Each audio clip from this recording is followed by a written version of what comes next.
Toxic.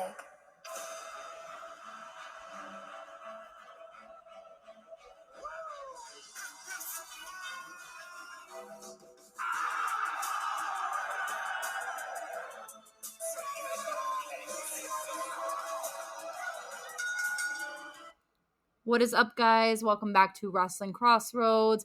I know it is a Tuesday, but we have NXT Heatwave. I am one half of the dynamic duo, Twisted, alongside Brother Pyro today. No, I wasn't originally advertised for this, but I'm happy to step in and fill in for ya any given time. And as you may have heard, opening up, we have a new intro for our NXT styled edition of Wrestling Crossroads. So I hope you guys enjoyed it. Let's talk about Heatwave. All right, do you want to get us started? All right. First match we have on the card, which I'm gonna go ahead and assume is our main event of the evening, because that's what would make the most sense. Mm-hmm. We have Braun Breaker defending his title against J.D. McDonough. Mm-hmm. I'm really intrigued as to how this match is going to go, because JD has openly stated, you've never really faced someone like me. You like to provide pain. I like to welcome it.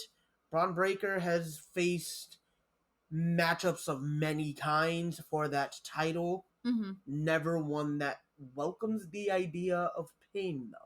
Well, as JD said, he's really good at exploiting your pain as well. He is very good and very meticulous at exploiting it. So he, in a way, reminds me of a Pete Dunne. He's really good at joint manipulation. Yes, he is. So I'm excited to see where this match goes. As far as our predictions go, we are on two opposite sides of the ring with this one, where I have Braun Breaker retaining his championship, and JD was picked by yourself to become new NXT champion. Any reasons why? I absolutely love JD, even back when he was formerly known as Jordan Devlin. I love his in-ring skills. The name change was unnecessary. Trips, change it back. I agree. The name change was entirely unnecessary, but at the same time, regardless of the name, the person who this is phenomenal in the ring, and just watching his technicality, I think he brings something to the table that Braun isn't necessarily ready for, and I'm ready to see a title on him. You know what? Aside from the Cruiserweight title that he held. Okay, at the time he held the Cruiserweight Championship, though, it was a relevant freaking title. It was. I'd just like to see a bigger title on him. And that man was champion for a really long time. So, I mean, I have Breaker winning it, but I'm not going to be mad if JD does take the title off of him, because honestly, win or lose, this does not... It affects Braun's career in no shape or form. Yeah. Exactly. All right, next match on the card, we have Mandy Rose going against Zoe Stark for the NXT Women's Championship. I know both of us actually want Mandy Rose for this one. And just to give you an insight on what is going on in my head, this has been really fun to watch Mandy Rose be Mandy Rose. Yes. This drop down, I guess, this return to NXT was definitely a need for her character, and I personally feel like this is probably the best version of her that we have gotten. I mean, her and first I only run, see it getting better. Her first run in NXT, she was pulled up so quickly when Paige returned to the main roster to make Absolution. And that went nowhere for anybody's career. Because Paige got injured so quickly. Paige got injured, and I personally think neither Sonya nor Mandy were actually ready for the main roster at the time. I do agree. I'm glad that she took the time to say, hey, I need to develop my character, or WWE took the time and was like, hey, we need you to develop your character even more. Brought her down to NXT and just kind of, here's your chance. Show us what you can do. And hey, she's closing in on 1 year as champion, by the way, and I want to see her hit that mark. She's closing in, like you mentioned, 1 year's champion, but she's also the 4th longest reigning women's champion. in the last 2 weeks. They have mentioned that on NXT TV, by the way. It has been absolutely amazing. I mean, she's surpassed so many big names that are on the roster that call themselves big superstars. So it is great to see somebody who was literally looked at as, you're just pretty, you're making it nowhere, actually doing something with this. Be more than just a pretty face. Yes. All right, take us into the next one. Actually, I'm going to let you go ahead and take that one. All right. We have Camilo Hayes going against Giovanni Vinci for the North American. Love, what? there is an R in that. You said Camilo. Oh, I'm sorry. I thought I said the name correctly and I went way past it. Carmelo Hayes. I know how to say his name, but the way I'm reading it, I do apologize. Carmelo Hayes going against Giovanni Vinci for the North American Championship. I mean, our podcast is entirely raw, so if we mess up, we mess up. But reading the name, we actually are going against each other on this one.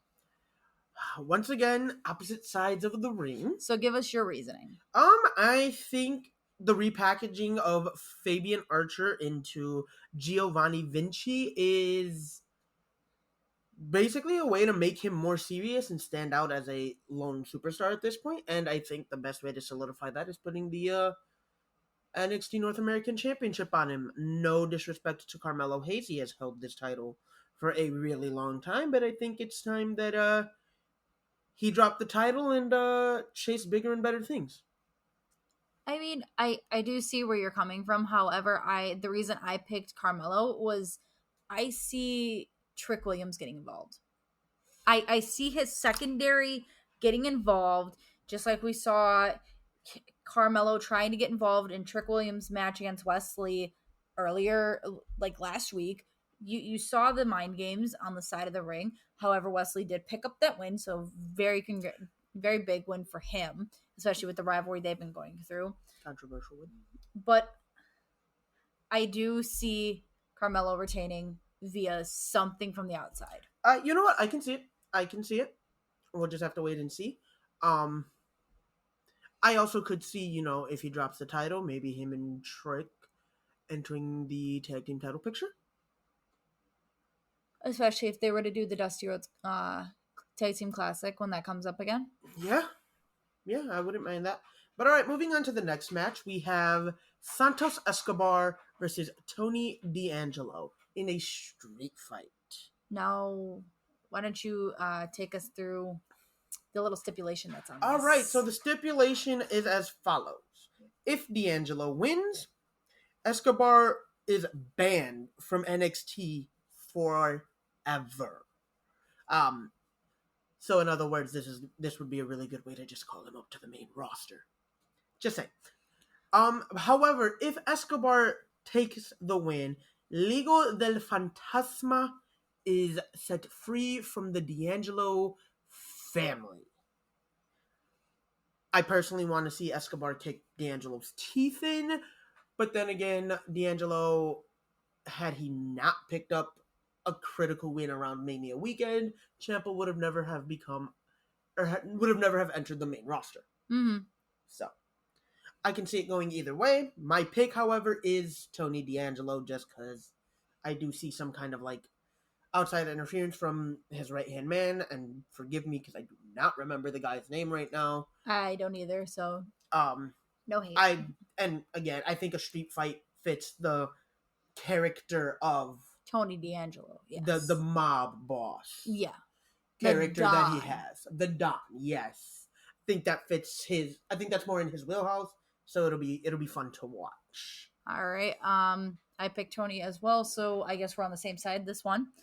Let's jump into the last one. We have Roxanne Perez going against her former best friend, Cora Jade.